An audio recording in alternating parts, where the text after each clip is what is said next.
Bienvenidos a una nueva clase. Hoy veremos los estados de agregación de la materia. Los estados de agregación de la materia dependen de dos factores principales, que son la presión atmosférica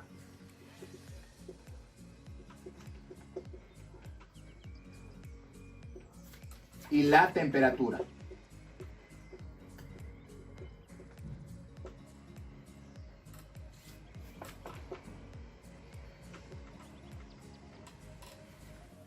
La presión atmosférica es una fuerza que atrae a todos los cuerpos hacia el centro de la Tierra, mientras que la temperatura es una medida relacionada con la energía cinética. La variación entonces de la presión atmosférica y la temperatura influyen en los estados de agregación de la materia, también conocido como los estados de la materia. Entonces relacionan las fuerzas de unión de las partículas, como moléculas, átomos o iones, que constituyen toda la materia. Los principales estados de agregación de la materia son sólido, líquido y gaseoso. También se habla de un cuarto estado plasmático o estado de plasma.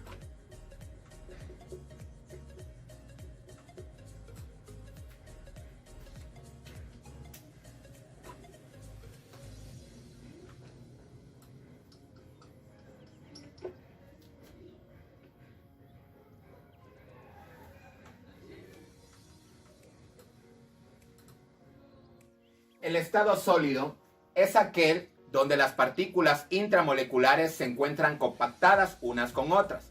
Además, existen pequeños espacios microscópicos que los separan.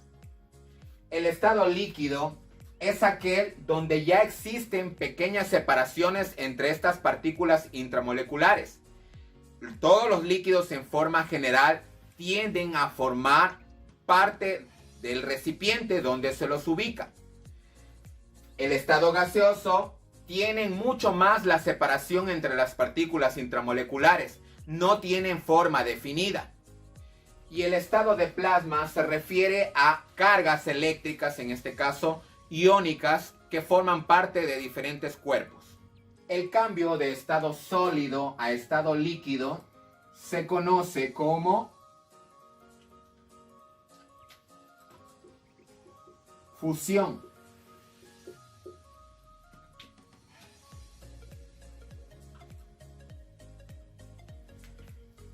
¿Qué es la fusión? La fusión se da cuando la materia, en este caso, si hablamos un ejemplo, un nevado. El casquete polar del nevado está congelado. Por efecto de la temperatura del sol, se derrite. Ese cambio se le conoce como fusión.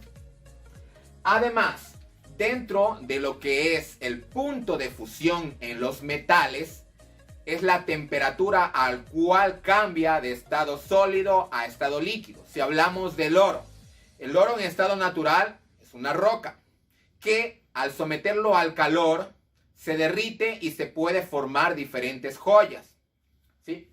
Pero a ese término se le conoce también como fundición.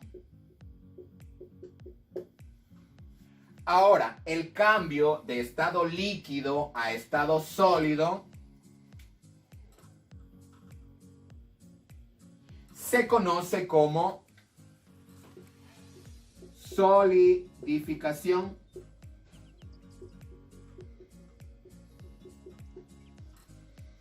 ¿Dónde ocurre esto? De igual forma, si yo tengo un líquido, en este caso agua, por baja de temperatura, coloco en el congelador, ¿sí?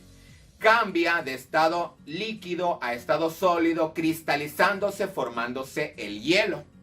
De igual forma, cuando yo quiero formar el azúcar, el jugo de la caña está en estado líquido. Lo someto al calor, se va evaporando el agua y quedan los azúcares formando cristales. Este término también es conocido como cristalización.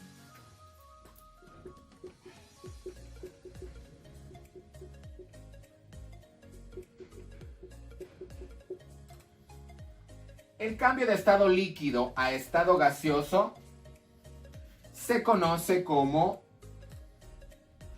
vaporización.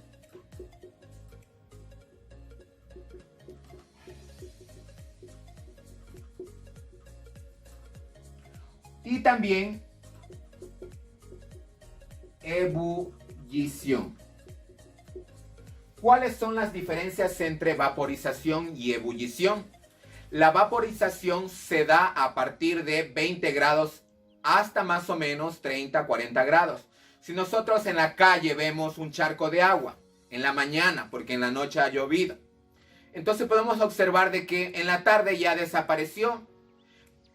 Existen vapores que por efecto del calor van evaporándose, en este caso vaporización, es forma natural, mientras que la ebullición es de forma artificial. Cuando nosotros cogemos por efecto en la cocina, con el calor, con gas metano que nos ponemos a cocinar, se evapora el agua, pero llegando a un punto de ebullición. La ebullición es a partir de 100 grados centígrados en el agua.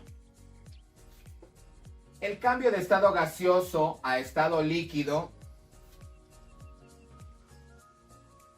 se conoce como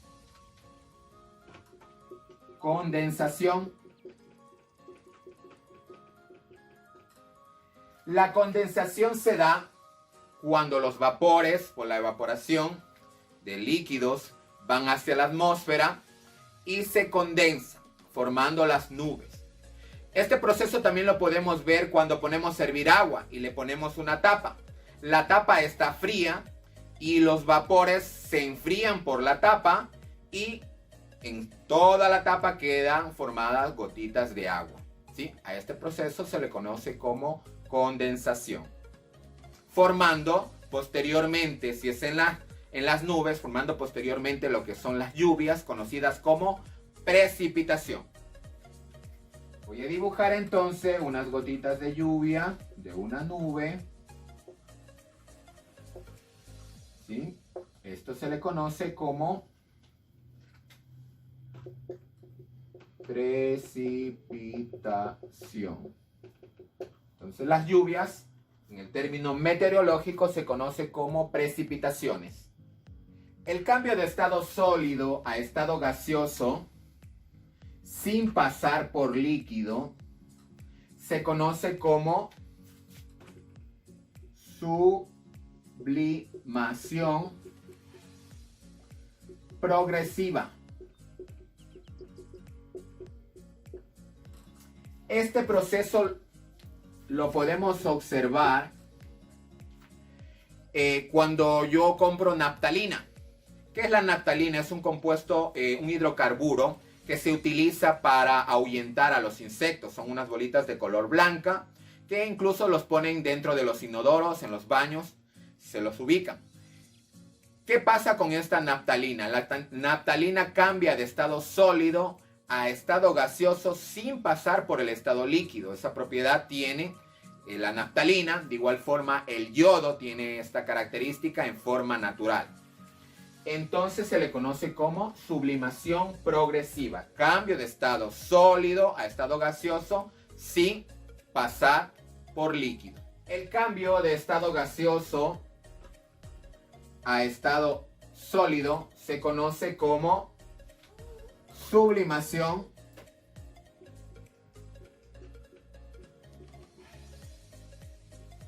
regresiva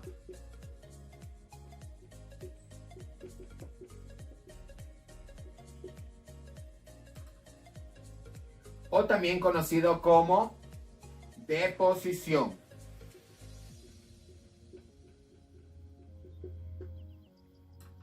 No es el término de ir al baño, sino dentro de química, deposición es el cambio de estado gaseoso a estado sólido, que lo tienen como propiedad el yodo, cambia de ese estado gaseoso a estado sólido. El estado de plasma es un gas sometido a bajas temperaturas y a presiones extremadamente altas. Aparenta ser un líquido. El cambio de estado gaseoso a estado de plasma se conoce como ionización, debido a que los gases se cargan eléctricamente y el cambio de estado plasma a estado gaseoso se conoce como desionización. ¿Dónde podemos ver como ejemplo esta característica? Nosotros en la actualidad podemos disfrutar de un televisor plasma. Internamente tiene un gas que ha sido sometido a bajas temperaturas y a altas presiones, y cuando nosotros con el dedo topamos la pantalla de este televisor, podemos darnos cuenta como que internamente en la pantalla tuviera un líquido, pero no es así, es un gas. También son posibles otros estados que no se producen en forma natural en la naturaleza. Entre ellos tenemos el condensado de Bose-Einstein, el condensado fermiónico, las estrellas de neutrones y el superfluido y supersólido, entre otros estados también que existen. En resumen, recordemos que los estados de agregación de la materia dependen de dos factores principales, que son la presión atmosférica y la temperatura. Esos estados de agregación o estados de la materia son estado sólido, estado líquido, estado gaseoso y un estado más que en la actualidad es el estado de plasma. Y bien, hasta aquí esta clase. Espero les haya gustado y hayan comprendido. No olviden, suscríbanse, déjenme su like y sus comentarios. Nos vemos.